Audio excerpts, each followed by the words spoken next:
खुलुमबाय लोगोफोर, दिनैहाय 26 जुन 2026 मायथाइनि राशिफलखौ फै जों फारि फारि मिथिना लानि। गिबियावनो दङ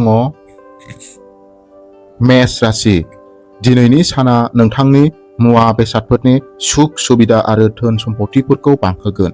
देवी लक्ष्मीनि जोबनो गैयै अनुग्रहजों दिनै नोंथाङा जि जोम, गहेनाफोर एबा जायखिजाया बेसेन गोसा इलेक्ट्रनिक गेजेटनि आनथोब मोननो हागोन। फालांगिनि बिथिङाव खालामनाय गोजाम गोरोबथाया नोंथांखौ दिनै मिजिं थिनायनिख्रुइ बांसिन मुलाम्फा होगोन। नोंथांनि जिउनि लोगोरिजों मोनाबिलिखौ मोनसे गिदिर डिनार एबा रंजानायाव हगारनाय जागोन, जाय गावजों गाव सोमोन्दोआव गोदान थुलुंगाखांनाय आरो गोख्रों लाबोगोन। दिनैनि खाफाल गोनां अनजिमाया जाबाय 6, खाफाल गोनां गाबा गलाब आरो खाफाल गोनां दिगा सा सोनाब। वृषभ राशि।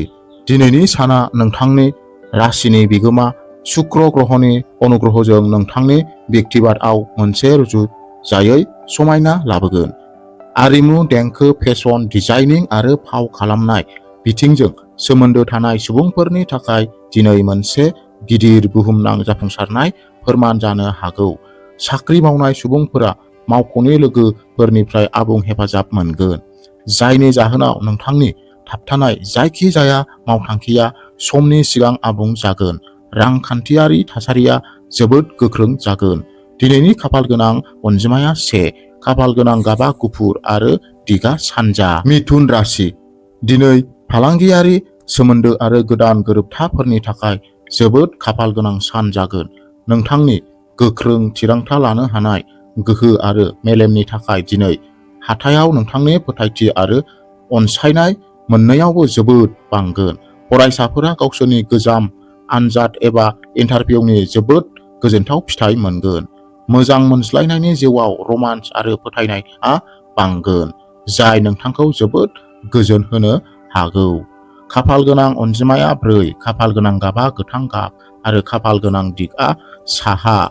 कर्क राशि। दिनैनि साना नोंखौ गावनि खरसानि सायाव एसे गोख्रों कन्ट्रल लाखिनो बोसोन होयो, नङाब्ला रां बावजाया गाज्रि जानो हागौ। खामानिनि थिलियाव गुबुननि खामानिफोराव आखाय होनायनिफ्राय गोजानाव था आरो खालि गावनि खामानियावल' गोसो हो। आन्थोर सुथुरफोरा नोंथांनि गोरोन्थिनि खाबु लानो नाजानो हागौ। गोब्राब समाव नोंथांनि जिउनि लोगोरि आरो नखरनि सोद्रोमाफोरनि हेफाजाबा नोंथांखौ मेलेमारि महरै गोख्रों लाखिगोन। गावनि सावस्रिनि सायाव जर'खा नोजोर लाखि आरो बायजोआव थाव गोनां आदारनिफ्राय आबुङै गोजानाव थानाया मोजां। खाफाल गोनां अनजिमाया 8, खाफाल गोनां गाबा गोमो आरो खाफाल गोनां दिगा खोला सानजा। सिंह राशि। सिंह राशिनि सुबुंफोरनि थाखाय दिनैनि साना जाफुंसार जानो हागौ।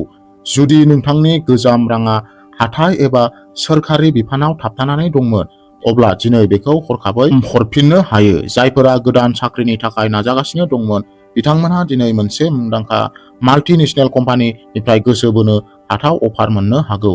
गथ'निफ्राय माबा मोनसे गोजोनथाव आरो गोग्गाथाव खौरां मोनगोन, जाय समाजनि गासै नखरनि मान सन्मानखौ बांहोगोन। खाफाल गोनां अनजिमाया 3, खाफाल गोनां गाबा सना कालार आरो खाफाल गोनां दिगा सा सानजा। कन्या राशि। दिनै साख्रि मावनाय आरो खुंथायारि साख्रिजों सोमोन्दो थानाय सुबुंफोरनि थाखाय मोनसे सान जागोन। मासि, मान सन्मान आरो मोनथायफोराव गोबां जौगागोन। मावख'आव नोंथांनि खामानिनि मावनाय आदब आरो बुजिनायजों गोसो बोनानै सामलायगिरिया नोंथांनो गोदान बिफाननि बिबान होनो हायो। गोदान गारि एबा लाक्जारि इलेक्ट्रनिक डिभाइस बायनायनि नोंथांनि गोजाम सानखांथिया दिनै आबुं जाफुंसारगोन। बिमानि सावस्रिनि सोलाय सोल'आ दिनै आबुङै जोबसिगोन, जाय न'नि आबहावाखौ गोजोन खालामगोन। खाफाल गोनां अनजिमाया 5, खाफाल गोनां गाबा गोथां आरो दिगा जाबाय सोनाब। तुला राशि। खाफालनि हेफाजाबजों नोंथांनि गोबाव समनिफ्राय थाबथानानै थानाया गासैबो गिदिर आरो जेथो गोनां खामानिफोरा गावनो गाव दिनैहाय आबुं जागोन। जुदि नोंथाङा गोजौ सोलोंथाइ, बिजिरसं खामानि एबा फालांगि फेहेरनायनि थाखाय गुबुन हादोराव थांनो सानदों, अब्ला दिनै मोजां राहा लानाया गाहाम जागोन। धोरोमारि आरो अध्यात्मिक हाबाफारिनि फारसे नोंथांनि गोसो जानाया बांगोन, जायनि थाखाय गोजोन आरो एकाग्रथिनि गोसोआरि मोन्दांथि मोनगोन। फालांगियाव गोदान बाहागोदारिया मुलाम्फानि ग्राफखौ गोख्रैयै बांहोगोन। खाफाल गोनां अनजिमाया 7, खाफाल गोनां गाबा गलाब आरो दिगा जाबाय खोला सोनाब। वृश्चिक राशि, दिनै नोंथांखौ एसे सांग्रां आरो गोथौवै सयमजों थाबथानो बोसोन होयो। गारि सालायनाय समाव गोख्रोंथिखौ जर'खा नोजोर लाखि आरो जेबो गोदान राङारि थिरांथा गोख्रै एबा गोसो होसारनानै लानो नाङा। खामानिनि थिलियाव नोंथांनि बांबोनाय फोथायथिखौ नुनानै माखासे आन्थोर सुथुरफोरा नोंथांनि सावगारिखौ गाज्रि खालामनो नाजानो हागौ। बेनिखायनो नोंथांनि मावथांखिफोरखौ रावनोबो फोरमायनाङा। मोनाबिलियाव दिनैनि खाफाल गोनां गाबा 9, खाफाल गोनां गाबा गोसोम आरो खाफाल गोनां दिगा खोला। धनु राशि, हाबा जानाय जिउ आरो बाहागोदारि फालांगिनि गेजेरजों दिनैनि साना साबसिन आरो जारिमिनारि सान जागोन। जिउनि लोगोरिजों जायखिजाया गोजाम सानस्रियारि दावराव दावसिखौ दिनै गावजों गाव बुजिलायनाय आरो मोजां मोनलायनायनि गेजेरजों आबुङै फोजोबगोन। फालांगियाव गोदान गिदिर अर्डार मोन्नायनि थाखाय नोंथांनि थुलुंगाया स्निथि अख्राङाव थागोन। गोजाम लोगोफोरनि हेफाजाबा नोंखौ गोदान राङारि मावथांखियाव बाहागो लानो आरो बेनि आबुं मुलाम्फाखौ लानो मदद खालामगोन। दिनैनि खाफाल गोनां अनजिमाया 2, खाफाल गोनां गाबा गोमो आरो दिगा जाबाय सा सानजा। मकर राशि, दिनै नोंसोर गावनि गोख्रों गोसो आरो खस्थ'नि गोहोजों गावनि गासैबो बेरेखा आरो सुथुरफोरनि मोनफ्रोमबो मावनायखौ आबुङै फेलें खालामगोन। दिनै नोंथाङा गोबाव समनिफ्रायनो सोलिबोनाय जायखिजाया गोजाम देहायारि बेराम, जरायाव सानाय एबा बोथोरारि बेरामनिफ्राय उदां जानो हागोन। बिजिरसालि एबा दान्थे-बिदान्थे गोनां हानि केसफोराव नोंथांनि फारसे थिरांथा फैनायनि गोख्रों समभावना दङ। थाबथानानै थानाय रांखौ हरखाबनो फैफिननायाव गोसोआ मोनसे गिदिर रांखावरिनि बजखौ खमायगोन।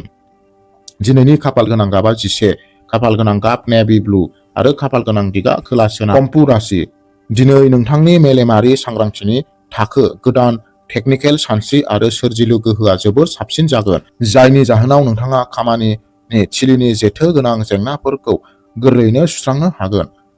स्टक हाथाइ एबा मिउचुयेल फान्डजों सोमोन्दो थानाय सुबुंफोरा दिनै सानस्लाबै गोबां राङारि मुलाम्फा मोननो हागौ। मोजां मोनज्लायनायनि जिउआव गोदान थुलुंगा, रमान्स आरो गावजों गाव फोथायनाय थागोन, जाय गोसोखौ गोजोन लाखिगोन।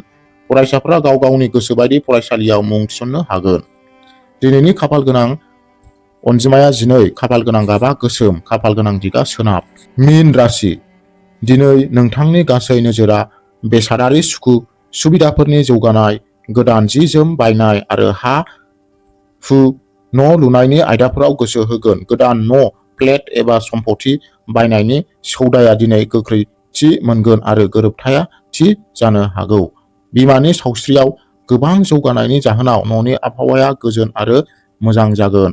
मावख'आव जुनियर आरो सेनियर मोन्नैनिबो आबुं मददजों नोंथांनि गासैबो मावथांखिफोरा समनि सिगां आबुं जागोन। दिनैनि खाफाल गोनां अनजिमा 8, खाफाल गोनां गाबा गुफुर आरो खाफाल गोनां दिगा सा सोनाब। अब्ला लोगोफोर, दिनैनि राशि फरायना होनाया एसेखिनियानोसै। गोजोन्थों।